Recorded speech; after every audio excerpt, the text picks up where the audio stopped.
Hello, and welcome to the Vault Podcast. I'm host and reporter Trisha Tarinskis. In our last episode, I talked with reporters Chris Hagen and Drew Trafton about their reporting series on the Plymouth Brethren Christian Church from August of 2024. Chris and Drew told me what they saw and heard when they tried to talk to someone from the PBCC in Neche, North Dakota, and what they've learned about the PBCC over many conversations with former members and experts on religious cults. We'll hear a bit more from Chris and Drew in this episode, but we'll also hear a couple former members of the PBCC talk about their experiences. First, we're going to hear from Alona Lyons, a former member who has been outspoken since leaving the PBCC. Alona spoke to Chris and Drew at length about being sexually assaulted multiple times over the course of her life. Here are a few clips from that conversation, and just a heads up, she will be describing specific acts of sexual assault, so listen with care.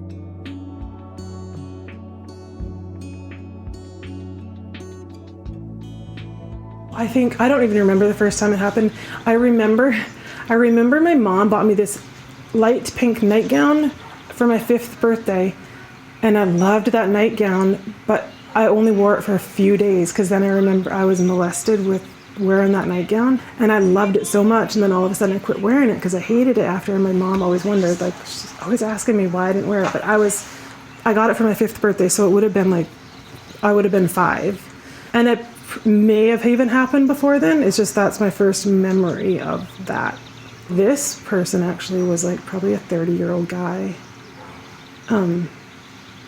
And he's, I don't know how much detail you want to go into. Whatever you feel comfortable talking about is fine. He was not married. He got married after that, but I remember he's the one like even still, he couldn't wait till I had pubic hair, and he was like, because that's why he couldn't wait till that, because then he would be able, it wouldn't hurt when he put his fingers inside me, is what he told me.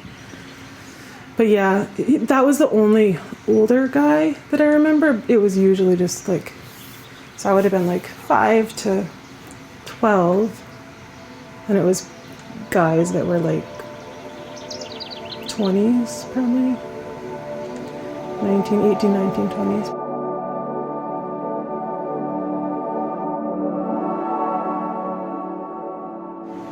Like so there's a family, and say the mom and dad get in trouble in the church. Their kids are left in the church, and the mom and dad can't be part of it anymore because they're being punished.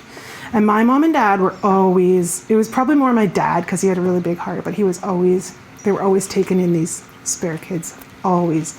And I would be molested a lot, and they did not have,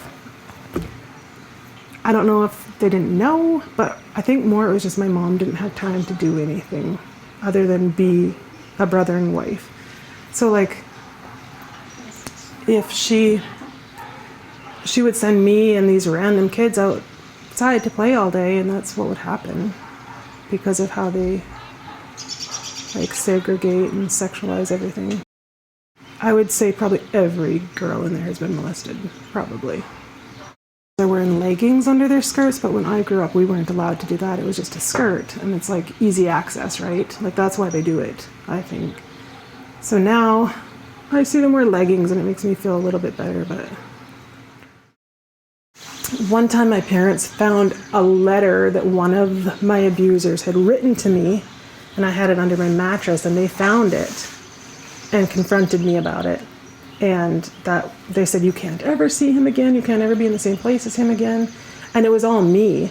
But the thing that's so stupid about that is like how they do you're going to see him because you're in this, you go to church with him, you go to school with him, you go, any meals you have, like you're in this toxic bubble. Yeah, they get to sit and eat with my mom, and they get to see my mom. She sits with my abusers all the time. And I've asked her that. How can you sit with somebody who abused me over and over and over as a kid?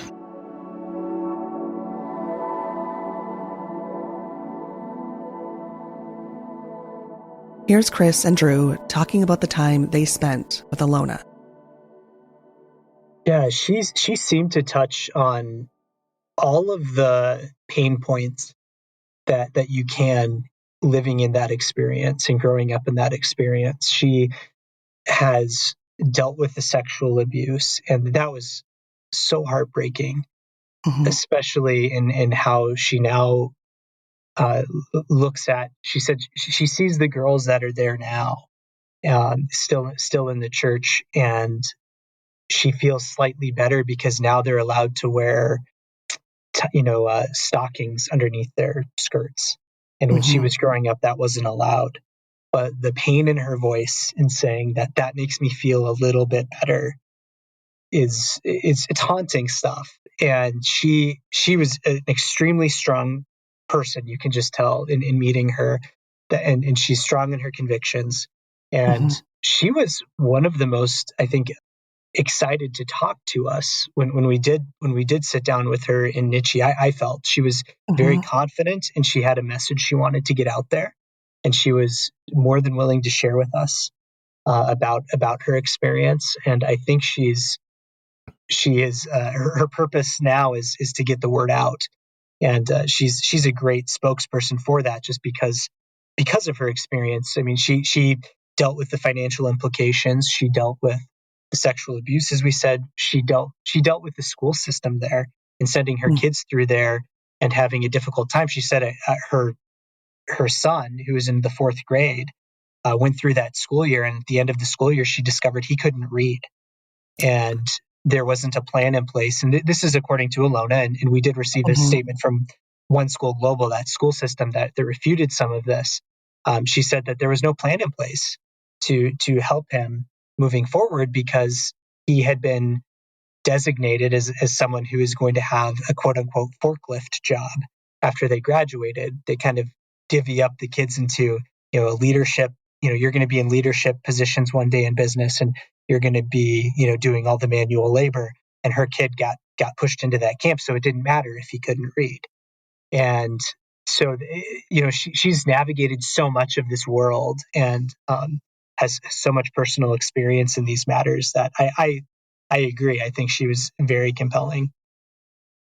A lot of that, if I can add, a lot of that stapling, if you will, of people's futures is based on their current status in their society, rich or poor. I mean, that's kind of basically what it boils down to. And it's, which gives poorer people not much of a chance. This is Alona again, talking about her son, who still couldn't read after completing the fourth grade. He did fourth grade at one school, and he couldn't read. And I was like, and then they were gonna hold him back. So I said, okay. And this was during that time where I wanted to leave so bad. I was like, okay, he can't read at the end of fourth grade. Wow. Right? You're going to hold him back. What's your plan next year? Like, how are you going to teach him to read next year? And she was like, honestly, she's like, there is no plan. She's like, there's no plan. I can't push him into fifth grade. He's not ready for fifth grade. I can't say. And at that time, she's like, from one mom to another, you need to just get him out of this school. So. Was that an option though, if you were to stay? No, it wasn't an option at all. But we did it anyway. This was not a Brethren member telling you this. No, it was one of the teachers. We did it anyway. We took him out of that school. We put him into fifth grade in public school, and within 3 months, he was fluently reading. For Alona and other members of the PBCC, the problems don't end at school. In fact, the schools are one piece of systemic control that continues into adulthood, reinforcing a class hierarchy, all under the threat of being forced out. Here's Chris, Drew, and me again. Can we talk more too about the, you guys had mentioned, how they set people up from the beginning, and it kind of creates this class system that can't be broken when it comes to the education system. Did you hear any other stories other than Alona's? Yeah, Carmen Drever's story. Her kids were in the PBCC schooling system for some time before she left. I believe she left in 2004. and their schooling system began in the mid 90s.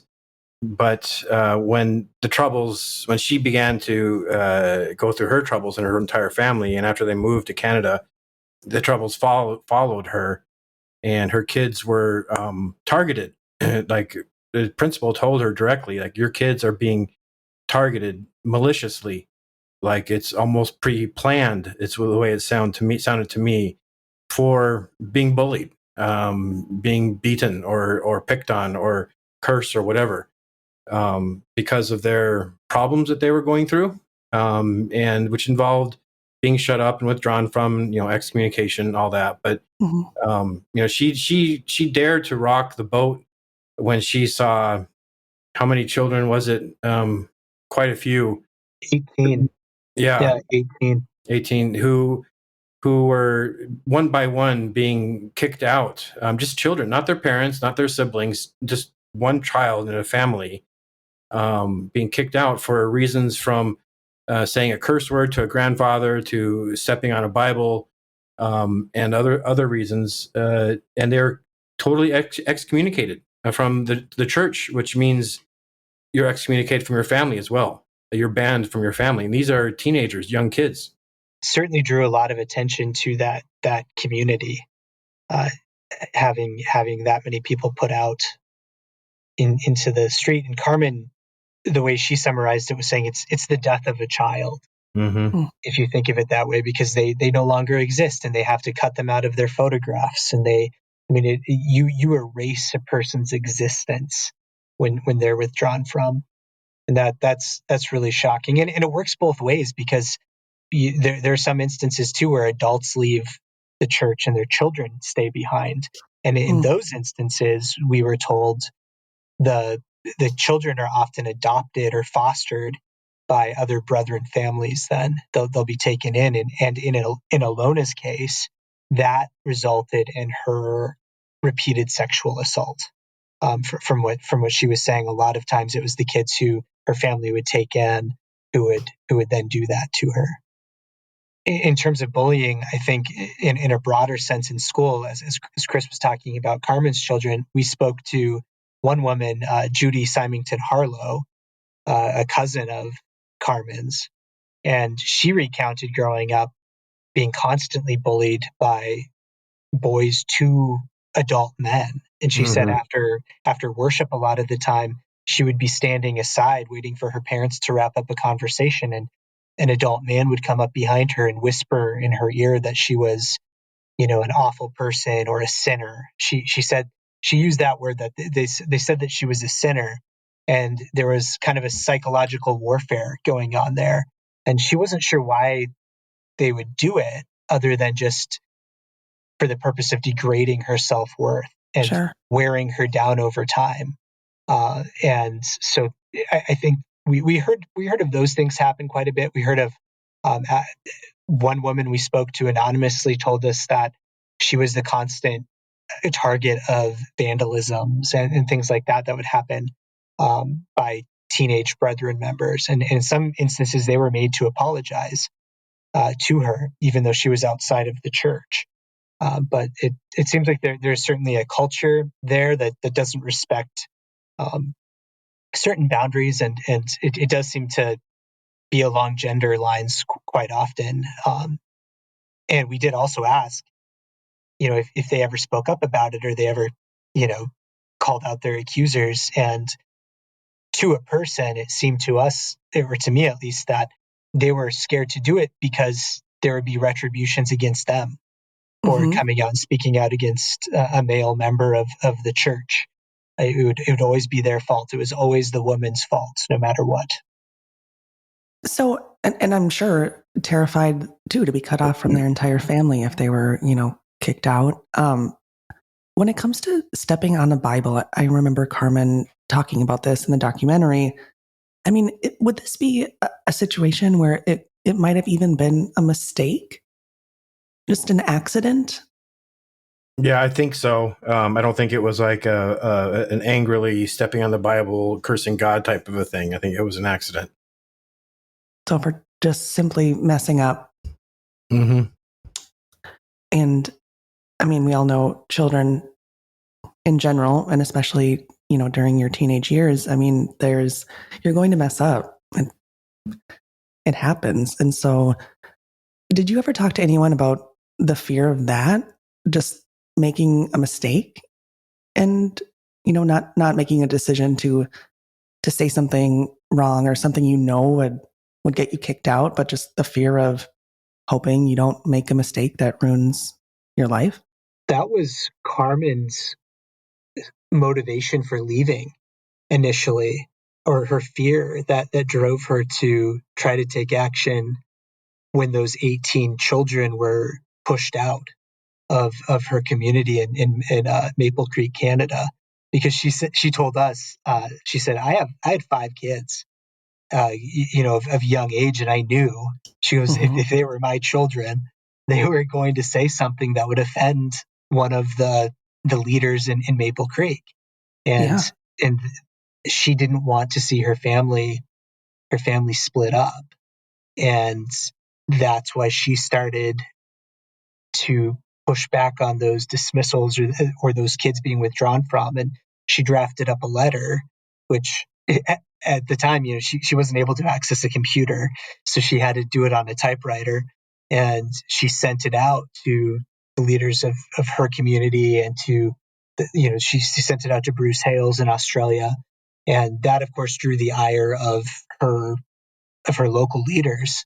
And she became the constant source of their preaching.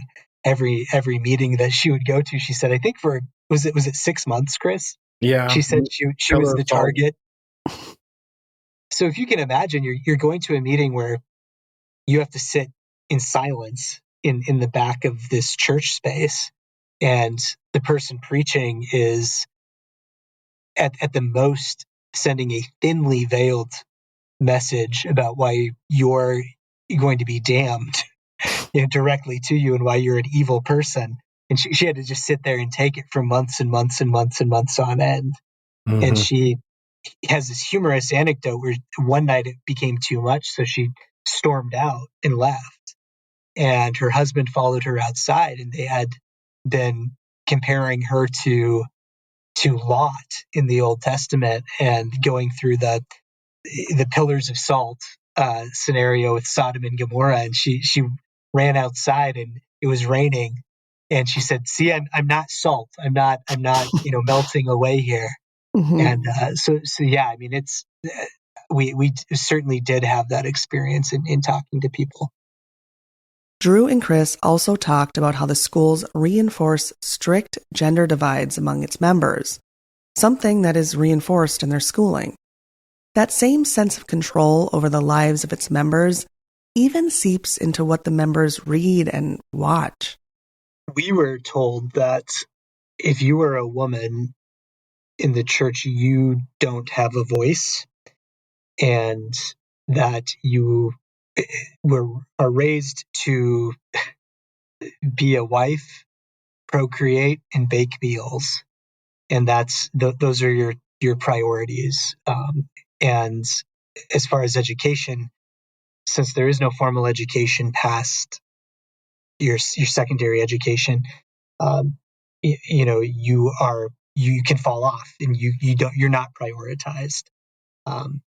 Chris did a lot more chatting with folks and about that, and I think your interactions, Chris, with female teachers, especially, were really interesting. Yeah, it's as far as I can tell, boys and girls get the same opportunity through school, but of course, males are preferred. Like Drew said, females are kind of put into a secondary role. Teachers that I spoke to, they're not allowed to fail a student, and they aren't really allowed to punish either. That's left up to the elders, who I discussed before. The elders who kind of sneak around the halls and watch classes and that kind of thing.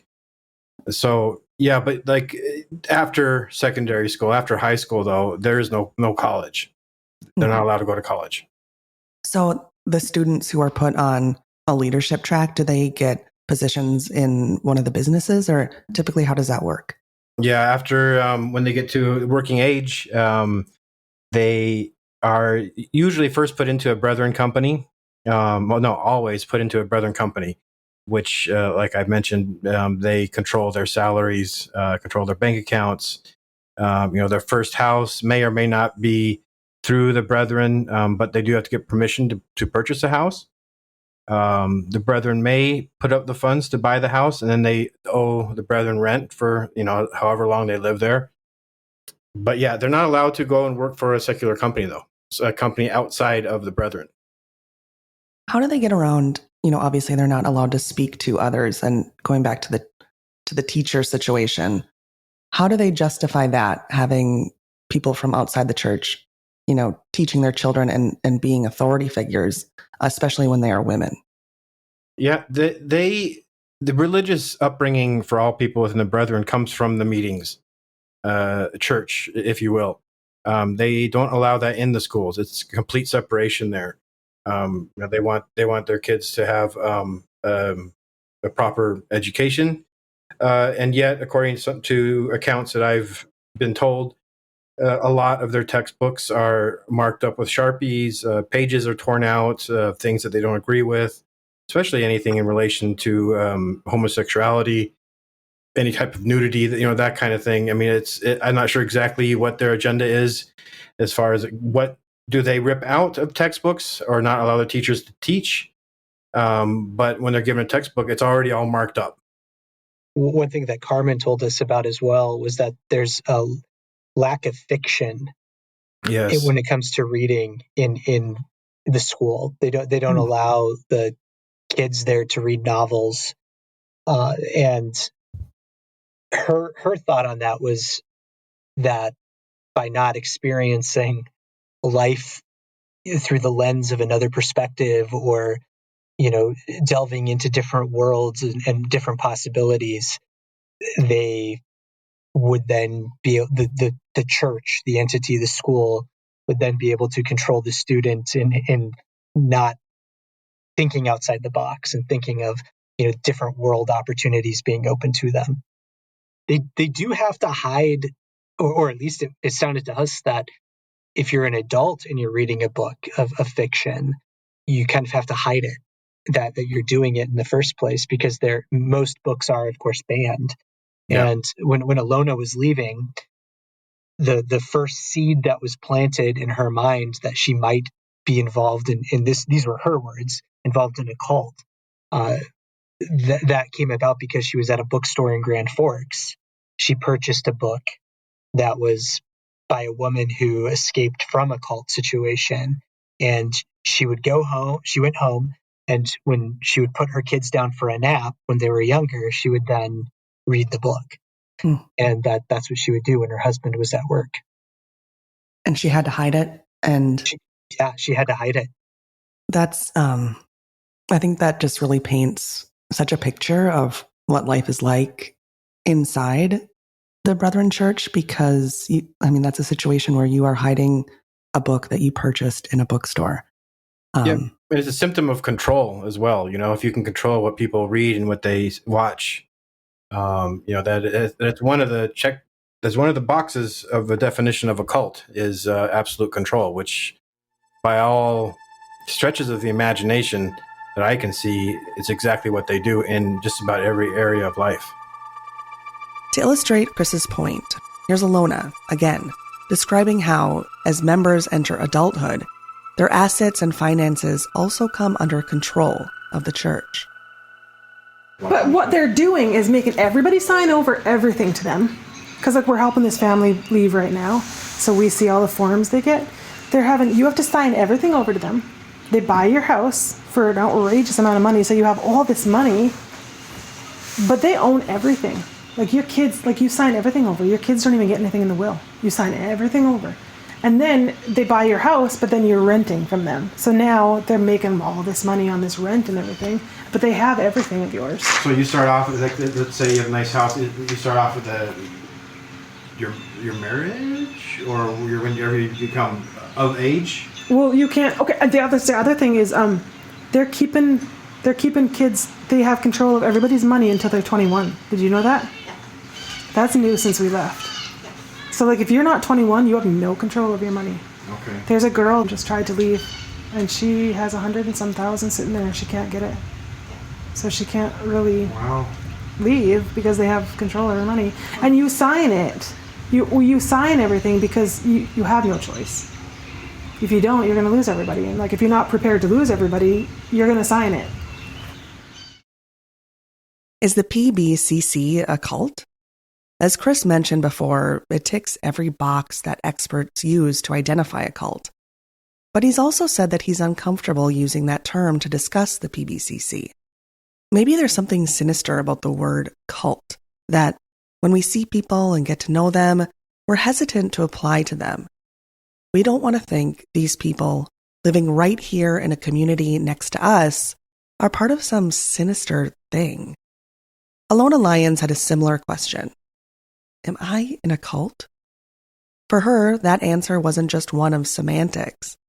It was one that confirmed how she had felt through years of control at the hands of the PBCC.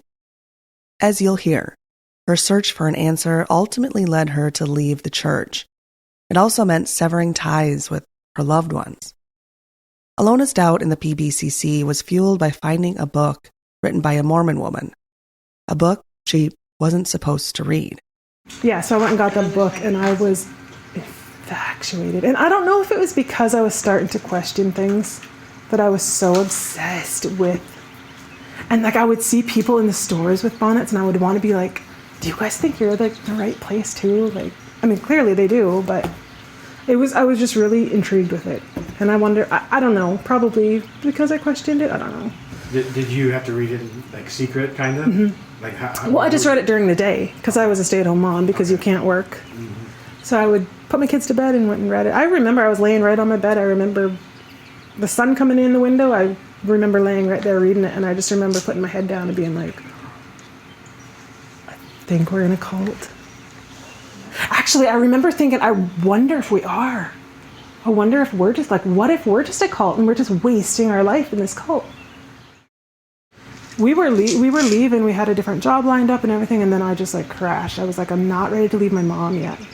Like knowing that you're going to lose everybody like that, everyone you've ever known, it's hard to make that decision. It's like to know that you're not going to have one person at all. I mean, you're not even going to have your mom. And I was really close with my mom, and I was really close. Our family was pretty close.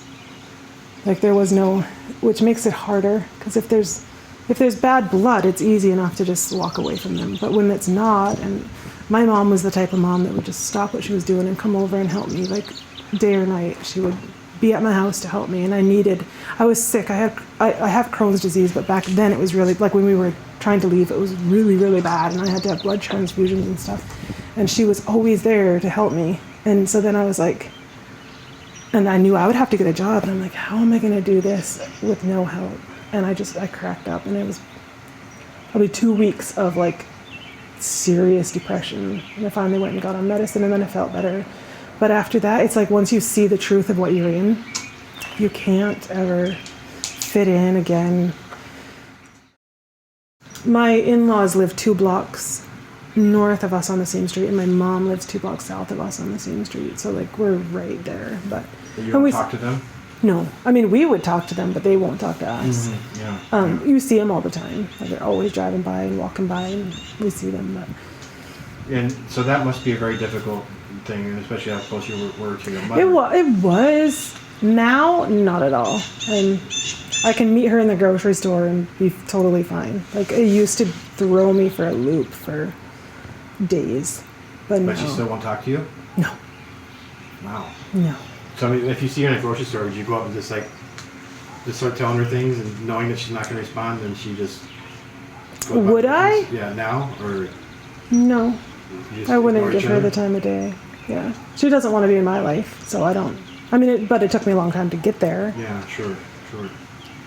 What is really hard for me right now is seeing my precious little grandbaby, and she's so perfect and she's so innocent, and my mom won't even acknowledge her.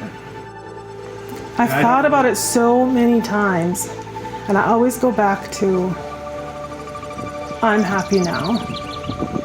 I'm out of there now. I'm happy now. Do I want to even spend another minute on them?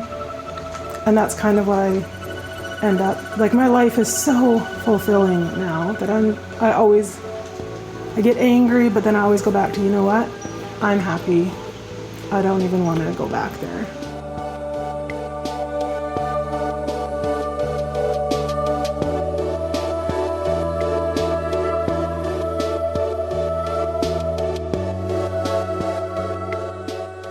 In our last episode in this series, I'll have a one-on-one interview with Carmen Drevers, who has been outspoken on the church's practices and a resource for other former members trying to find a life outside of the PBCC. We talked about her a bit earlier in this episode. Please stick with us for that. There's so much more to this story that we can't cover in these podcast episodes, so I encourage you to read Chris's reporting series at inforum.com/thevault and watch Drew's 2-part documentary at inforum.com/WDAY+ to learn more. Chris Kurzman produced this episode. I'm Trisha Terinskis. Thank you for listening to The Vault.